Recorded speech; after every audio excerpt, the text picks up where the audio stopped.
Yes, I agree. வாழ்க்கையில money can buy many houses, but not a home. நான் மாதிரி உழைக்கிறேன், கை நிறைய சம்பாதிக்கிறேன். ஆனா வீட்டுக்கு வந்தா என்ன பாக்குறேன்? An empty wall before you.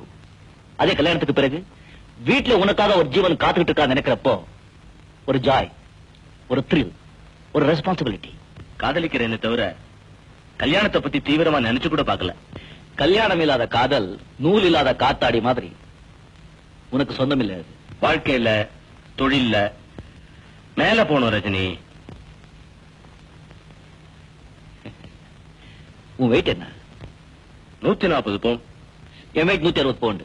என்ன தூக்க முடியுமா? why not? Contract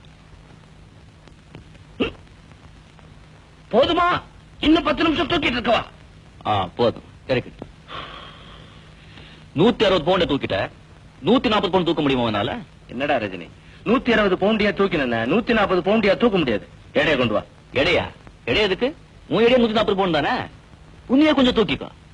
just 1 minute. ஒரு பிடிப்பு இருந்தா அதை பிடிச்சுக்கிட்டு அப்படியே மேல போவேன். அதாண்டா கண்ணா. டேய் அதாண்டா. வாழ்க்கையில மேல போறதுக்கு தேவையான ஒரு பிடிப்புக்கு பேர் தான் மேரேஜ்.